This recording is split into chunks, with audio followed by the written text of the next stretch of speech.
Provin dintr-o comunitate de romi ursari din nordul României, din Iași.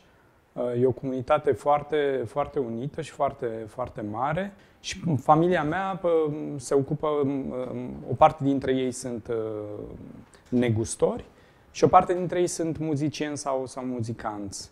Din păcate am pierdut cumva legătura asta cu comunitatea, pentru că la 19 ani am venit și am făcut facultatea de teatru în București, în capitala României. Și cumva e o legătură pe care o am, e o legătură mai degrabă emoțională, fizică se întâmplă de câteva ori pe an când merg acasă. Identitatea mea romă e o parte importantă din felul în care sunt structurat și cum gândesc acum. Asta și social și politic.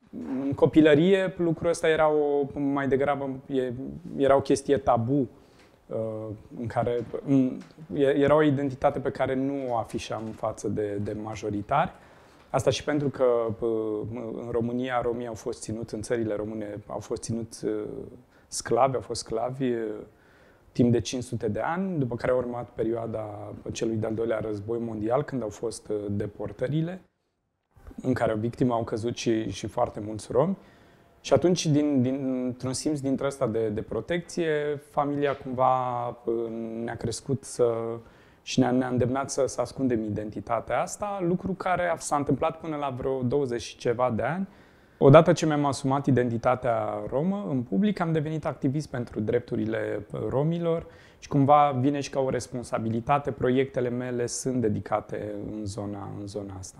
Cel mai mult mă face să fiu mândru faptul că minoritatea romă a rezistat de-a lungul timpului, deși au fost perioade istorice în care a fost destul de greu, cum am zis mai devreme, a fost perioada sclaviei, perioada deportărilor și cumva forma asta de rezistență și faptul că încă romii există ca popor, pentru mine e o chestie care mă încurajează să lupt și care mă face să mă simt mândru că aparțin acestui grup.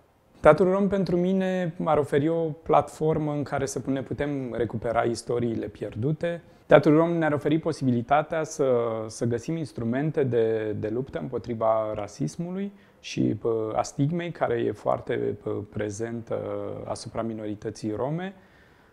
Și cred că e o necesitate devenită așa, o luptă pe care o am să se întâmple cât mai curând, pentru că ne dorim un teatru care să reprezinte vocile romilor. Mi se pare foarte important să existe un teatru rom, pentru că altfel e o declarație rasistă pe care statul român o întreține până în momentul de față.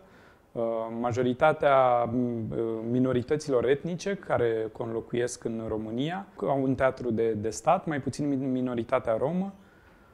Și cred că e important să ne dea posibilitatea prin teatrul ăsta să ne autoreprezentăm. Așteptările mele sunt destul de mari. Mi-ar plăcea să avem un teatru inclusiv în care să implicăm inclusiv comunitățile, după cum ziceam, să vină să se autoreprezinte și ar oferi, din păcate există discriminare inclusiv pe piața muncii și în domeniul artistic. Majoritatea romilor sunt distribuiți în roluri stereotipice și negative. Și Teatrul Rom are oferit posibilitatea să echilibrăm deficitul ăsta pe care romii l-au în societate. Eu am fost ferit de stigma asta pentru că sunt rom invizibil. De asta, pe de-a lungul timpului, am fost martor la foarte multe episoade rasiste, oamenii neidentificându-mă ca fiind rom.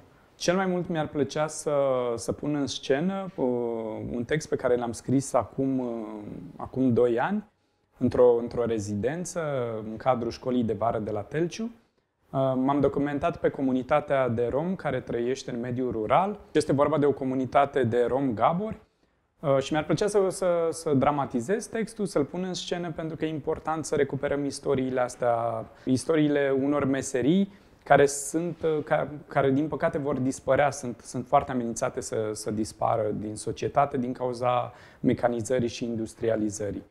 Un alt proiect ar fi legat de jocurile de noroc. Mi-ar plăcea să mă documentez și să fac un spectacol, pentru că sunt foarte multe persoane. Majoritatea sunt din categoriile vulnerabile, care cad pradă acestui mecanism. Și ăsta ar fi un proiect la fel pentru care aș vrea să aplic pentru o finanțare și sper să se realizeze cât mai curând.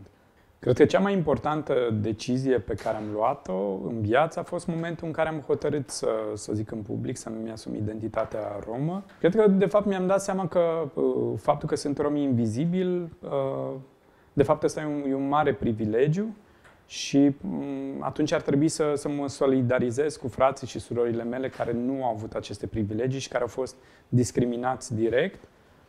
Și cumva asta mi-a influențat foarte, foarte mult munca și odată conștientizându-mi privilegiile, am început cumva și să activez și să lupt pentru dreptate socială și echitate socială. Și cumva lucrurile astea, după asta mă ghidez, principiile ar fi solidaritate și echitate socială. De principiu, eu n-aș susține neapărat să avem modele. Adică mi se pare că eforturile trebuie să fie colective, dar totodată fiind o stigmă atât de puternică asupra romilor și în media, asta fiind și o imagine construită în media, o imagine negativă, cred că ca o nevoie imediată poate ar ajuta niște modele să se mai schimbe narativa despre romi. Deci, pe termen scurt, cred că e important și ăsta e și un spectacol la care am lucrat. Am făcut un spectacol despre Bambina. Bambina e o celebră florăreasă care a reprezentat un exemplu pentru comunitatea ei, un exemplu de solidaritate și de luptă feministă. Și cred că pentru comunitatea noastră, pentru comunitatea romilor, ea poate fi revendicată ca o eroină și o eroină cu care ne putem mândri.